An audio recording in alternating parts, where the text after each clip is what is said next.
कहते हैं कई बार ऐसे लोग काम आ जाते हैं जिनसे उम्मीद नहीं रहती है। भारत की मदद कर रहा है अर्जेंटीना, तो वहीं अर्जेंटीना को भी बहुत बड़ी मदद मिल रही है भारत से। जानेंगे क्या है मामला। तो वहीं दूसरी तरफ आखिरकार ये क्यों कहा जा रहा है कि चाइना डूब रहा है पानी में, और ये चाइना की आबादी के लिए बिल्कुल भी ठीक नहीं है। जियोपॉलिटिक्स में बहुत कुछ चल रहा है, हमेशा की तरह जानने को मिलेगा बहुत कुछ। आइए जानते हैं इन खबरों को विस्तार से। एनडीटीवी वर्ल्ड की एक खबर को देख सकते हैं जिसमें कहा जा रहा है कि चाइना डूब रहा है और इसकी जो 1/3 पॉपुलेशन है वो बहुत बड़े रिस्क में आ रही है। एक सैटेलाइट डेटा जिसमें रिसर्चर्स की टीम है ईस्ट अंगिला यूके, इन्होंने कहा है कि 45% जो अर्बन लैंड है वो डूब रहा है और 10 मिलीमीटर पर ईयर के रेट से ये डूब रहा है। कहा जा रहा है कि ये जो है एक बहुत बड़ा घनी आबादी वाला क्षेत्र है जो समंदर के नजदीक बसाया है चाइना ने। समंदर के नजदीक बसाने का सबसे बड़ा कारण ये था कि यहाँ मैन्युफैक्चरिंग हब बना चुका था चाइना। मैन्युफैक्चरिंग हब होने की वजह से यहाँ से कार्गो शिप को भेजना लाना ज़्यादा आसान होता था। चाइना को अगर आप देखोगे तो ये 94 और 6 का रेशियो है, इस तरीके से बटा हुआ है चाइना की सबसे ज़्यादा सघन आबादी रहती है समंदर के किनारे। और जिस तरीके से चाइना के डेटा बता रहे हैं कि चाइना डूब रहा है, इससे एक सदी और बीतने के बाद चाइना का एक अलग ही रूप देखने को मिलेगा। स्क्रीन पर आप देख सकते हैं, अभी तो अगर आप देखेंगे तो ज़्यादातर मीडिया में इस बात को लेकर छापा जा रहा है कि चाइना डूब रहा है और चाइना के आधे से ज़्यादा सिटीज़ जो हैं इसमें डूब रही हैं। अब पूछा जा रहा है कि आखिर कारण क्या है, क्यों डूब रहे हैं ये। तो इसके डूबने का कारण है कृत्रिम। कहा जा रहा है चाइना के डूबने का सबसे बड़ा कारण ये है कि चाइना ने कृत्रिम तौर पर इन इलाकों में कई कुछ ऐसा काम किया है जिसके बाद बदलाव होते हुए दिख रहे हैं। तो दूसरा बड़ा कारण ये बताया जा रहा है कि चाइना के ऊपर असर पड़ रहा है जलवायु परिवर्तन का भी। वैसे तो दुनिया भर के कई सारे इलाकों को लेकर यही कहा जा रहा है कि एक समय आएगा जब धीरे धीरे समंदर का लेवल बढ़ता चला जाएगा और समंदर के लेवल के बढ़ने से बहुत सारे शहर समंदर के अंदर चले जाएंगे। इनमें भारत के भी कुछ शहरों की बात होती है जो खास तौर पर समंदर से नजदीक बनते हैं, लेकिन चूंकि इतना बड़ा भारत है तो उस पर उतना ज्यादा असर नहीं पड़ता है कि एक आध शहर अगर आसपास के चले गए तो। पर 94% आबादी जहाँ रहती हो वो इलाका अगर डूबने लगे तो फर्क तो पड़ेगा ही, और यही चीज चाइना के साथ इस वक्त हो रहा है। खैर, अब ये होने का मतलब ये नहीं है कि आजकल में ही,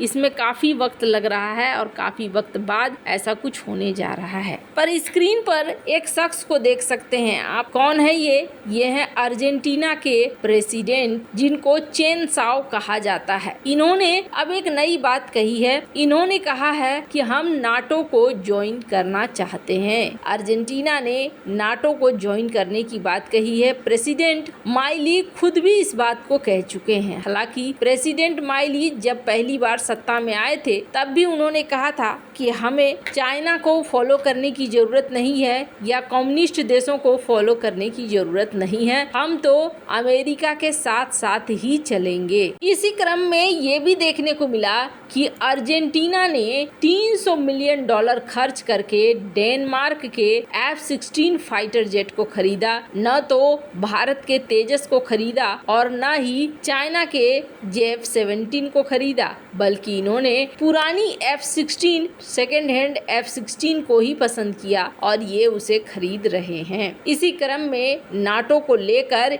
इनका एक बड़ा निर्णय आया जिसमें ये कह रहे हैं कि हमें नाटो को ज्वाइन करना है। नाटो के डिप्टी सेक्रेटरी जनरल ये भी डिफेंस मिनिस्टर अर्जेंटीना के इनसे मिले और इनसे मिलने के बाद कहा जा रहा है कि इस विषय में बातचीत भी हुई। हालांकि अर्जेंटीना अगर नाटो में शामिल होता है तो ये एक बहुत बड़ा ड्रॉबैक है किसके लिए? तो ये बहुत बड़ा ड्रॉबैक है चाइना के लिए, क्योंकि एक जमाना था जब चाइना का प्रभाव इसके ऊपर बहुत ज्यादा था। चाइना ने इसे काफी कर्जा भी दे रखा था, पर नए राष्ट्रपति के आने के बाद चीजें और सीन बदलता हुआ नजर आ रहा है। पर इसी क्रम में अर्जेंटीना ने भारत के लिए एक बहुत बड़ी मदद कर दी है, और ये मदद एक तरह से कहें तो अर्जेंटीना खुद की भी कर रहा है और भारत का भी कर रहा है। वैसे तो अर्जेंटीना में माइली के आने के बाद यही लग रहा था कि ये भारत समर्थक ही निकलेंगे, और ऐसा ही होता हुआ भी दिख रहा है। अभी भारत एक बड़ी प्रॉब्लम से जूझ रहा है, और ये प्रॉब्लम क्या है? ये प्रॉब्लम है महंगाई। दालों को लेकर भारत में अच्छी खासी महंगाई देखने को मिल रही है। अब इसी क्रम में भारत सरकार ने दालों की खरीद शुरू की है और लॉन्ग टर्म डील करना शुरू किया है। इस लॉन्ग टर्म डील के तहत भारत ने ब्राजील और अर्जेंटीना से एक बार नहीं बल्कि कई बार सेवरल राउंड के नेगोशिएशन हुए, जिसके बाद ये तय हुआ कि दुनिया का सबसे बड़ा कंज्यूमर और दुनिया का सबसे बड़ा प्रोड्यूसर भारत 20,000 टन काला चना खरीदेगा ब्राजील से। तो वहीं पहली बार पता नहीं है कितना अमाउंट, लेकिन तुअर की दाल खरीदेगा अर्जेंटीना से। ये भारत खरीदना चाह रहा है अपने डोमेस्टिक रिक्वायरमेंट को मीट करने के लिए। कहा जा रहा है कि जो दाल को लेकर महंगाई है ये बहुत ज्यादा है। दाल में अकेले 17.71% की महंगाई है। फरवरी में ये और ज्यादा थी, 18.9% थी, लेकिन इसे मार्च महीने में कम करने में भारत को सफलता मिली है। अब एक तय दर पर भारत यहाँ पर लंबे टाइम के लिए दाल खरीदना चाहता है, ताकि ये जो महंगाई की स्थिति है उससे निपटा जा सके।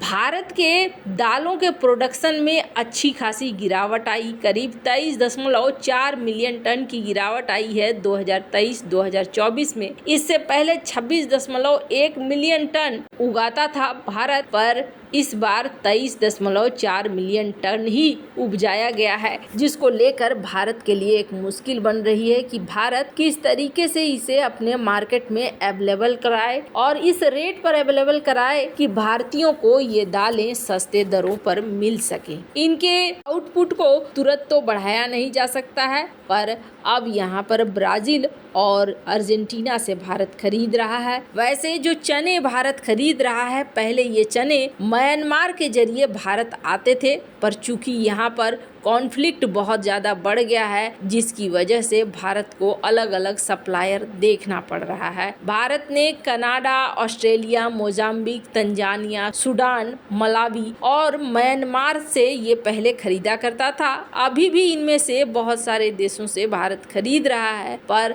अब भारत यहाँ पर अर्जेंटीना के संपर्क में है। वैसे ये कमाल की बात है, 2004, 2005, 2013, 2014 ऐसा हुआ था एक सीन कि भारत के पास 143% स्टॉक हो चुका था, पर अब यहाँ पर महंगाई काफ़ी तेजी से बढ़ती दिख रही है। वैसे आपको क्या लगता है, इन सब मामले में आपकी क्या राय है? कमेंट कर जरूर बताएं। जल्द मिलते हैं अगले वीडियो में नई खबर के साथ।